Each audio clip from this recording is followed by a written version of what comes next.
नमस्कार जय जगन्नाथ। आज ହେଉଛି सोमवार जून मास 8 तारिख। आसतु नजर पकाइबा कौन रही टॉप न्यूज गुड़िक। से भिडियोटी को संपूर्ण देखा अनुरोध, फल देश विदेशर टॉप न्यूज गुड़िक जानीपारे। प्रथम खबर, भारत सीमार चीन कैमेरा। उत्तराखंड को लगी भारत नेपाल सीमार नेपाल सरकार चीन निर्मित थर्माल कैमेरा लगाइबा आरंभ करिसेंति। यही कैमेरा भारतीय सीमा भितर 10 किलोमीटर पर्यंत समस्त गतिविधिर रेकर्डिंग करिपारिबो। केवल एतिक नुहे, नेपाल यही कैमेरार संचालन लगी चीन इंटरनेट नेटवर्क मध्य व्यवहार करिबो। परवर्ती खबर, घरोई एलपीजी दर वृद्धि। सिलिंडर पिछा बढ़िला 29 टंका। साधारण जनता को आउ एक बड़ झटका लगी। कमर्शियल गैस एवं पेट्रोल डीजेल और सीएनजी दर वृद्धि पर एवं घरोई एलपीजी सिलिंडर मध्य बढ़ी। शनिवार मध्यरात्रि 14.2 किलोग्राम घरोई एलपीजी सिलिंडर पिछा 29 टंका वृद्धि करा जाइछि। नुआ दर अनुଯାयी दिल्ली रे एक घरोई सिलिंडर मूल्य 942 टंका को वृद्धि पाइछि। परवर्ती खबर, शक्तिशाली होउछि एल निनो। वर्षा निर्भर कृषि व्यवस्था को प्रभावित करिपारे। प्रशांत महासागर उत्तप्त हेबारे लागिछि। यह एल निनो नामक पाणीपाग घटना को सूचाउछि। यह एक प्राकृतिक चक्रर उष्म पर्याय जहाको एल निनो नाम जना जाए। एल निनो शक्तिशाली हेबा अर्थ भारत में मौसुमी ऋतु छोट हेबा और कम वर्षा हेबा, जहाँ भारतर वर्षा निर्भर कृषि व्यवस्था को प्रभावित करिपारे। परवर्ती खबर, केबे आसिबो पीएम किसान 22तम किस्ती। प्रधानमंत्री किसान सम्मान निधि योजनार हिताधिकारी देशर कोटी कोटी चाषी एक गुरुत्वपूर्ण खबर रही, जहाँ 13 मार्च 2026 पूर्व 22तम किस्ती टंका पाइबा स्थानांतर हेबा परठारु एबे समस्त परवर्ती किस्ती पाए उत्साहर सहित अपेक्षा करिसेंति। परवर्ती खबर, 24टी शिल्प को मंजूरी मिलिला। राज्य रे आउ 24टी नुआ शिल्प को प्रकल्प को मंजूरी मिली। 14टी जिले में यही प्रकल्प हेबो। यही प्रकल्प गुड़िक माध्यम 3793.33 कोटी टंका पुंजीनिवेश हेबो। यह द्वारा 19,924 निजुक्ति सुजोग सृष्टि हेबो।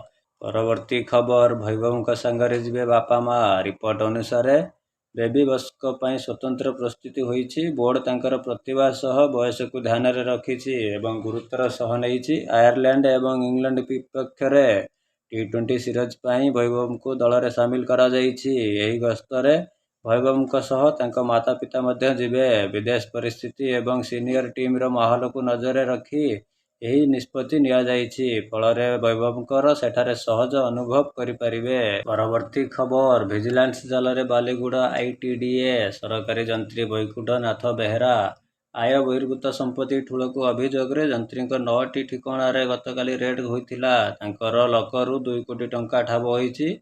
लकर रे थिला बिड़ा बिड़ा टंका। एही टंका को विजिलेंस जबत करी निज ऑफिस को आनिछि। परवर्ती खबर, जीआरपी कनेस्टेबल सौम्यरंजन स्वाईंक ପାଇଁ ଭିड़ हत्या मामला रे क्राइम ब्रांच हाथ रे एक डायरी लगी। उक्त डायरी रे सौम्यरंजन जड़े सांग तदंतकारी टीम को देइछंती। एथिरे सौम्यरंजन निजर नीतिदिनिया घटनावली लिखुथिले। चाकरी ठू आरंभ करी जिम, आर्थिक देन नेण बा किछि विवाद संपर्क विषय रे ये डायरी रे लेखा जाइछि। परवर्ती खबर, एक्शन मोड रे मयूरभंज जिला प्रशासन। खଣି मालिकଙ୍କ घरे चढ़ाऊ, जबत हेला संपत्ति।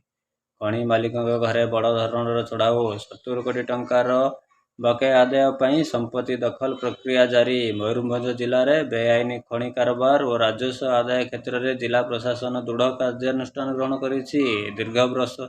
दीर्घ वर्ष हेला खଣି मालिक बकेया टंका डिपोजिट करू नथिबारु बाध्य होई जिला प्रशासन एक्शन को आसीछि। परवर्ती खबर, उच्च शिक्षा विभाग निर्देश। डिग्री कॉलेज रु अलग हेब जुक्त 2 कॉलेज। जो सबु डिग्री कॉलेज और विश्वविद्यालय जुक्त 2 कॉलेज तथा उच्च माध्यमिक स्कूल अलग हेब। कंपोजिट महाविद्यालय रु उच्च माध्यमिक विद्यालय को पृथकीकरण करा जिवो। एने पुणी थरे उच्च शिक्षा विभाग पक्षरु समस्त सरकारी महाविद्यालय बेसरकारी अनुमोदन प्राप्ति डिग्री कॉलेज समेत जिला शिक्षा अधिकारी को चिठी करा जाइछि।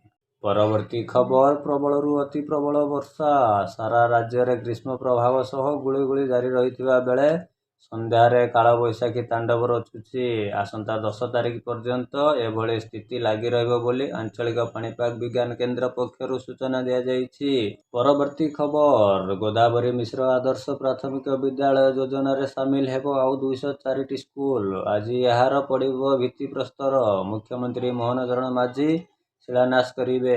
ଖୋର୍ଦ୍ଧା ଜିଲ୍ଲା କୁମାରବସ୍ତିସ୍ଥିତ ଶ୍ରୀ ଲୋକନାଥ ଦେବ ସରକାରୀ ହାଇସ୍କୁଲରେ ରାଜ୍ୟସ୍ତରୀୟ କାର୍ଯ୍ୟକ୍ରମ ହେବ। ପରବର୍ତ୍ତୀ ଖବର, କାହିଁକି ବଢୁଛି ଏଲପିଜି ସିଲିଣ୍ଡର ଦର? ଏଲପିଜି ସିଲିଣ୍ଡର ମୂଲ୍ୟ ବହୁତ ବୃଦ୍ଧି ପାଇଛି, ଯାହା ସାରା ଦେଶରେ 29 ଟଙ୍କା ବଢ଼ିଛି। ବିଶ୍ୱଶକ୍ତି ବଜାରରେ ଚାଲିଥିବା ବାଧା ମଧ୍ୟରେ ତୈଳ କମ୍ପାନୀଗୁଡ଼ିକ ପୂର୍ବରୁ ମାର୍ଚ୍ଚ 7 ତାରିଖରେ ଏଲପିଜି ସିଲିଣ୍ଡରର ମୂଲ୍ୟ 60 ଟଙ୍କା ବୃଦ୍ଧି କରିଥିଲେ। ପଶ୍ଚିମ ଏସିଆ ଚାଲିଥିଲେ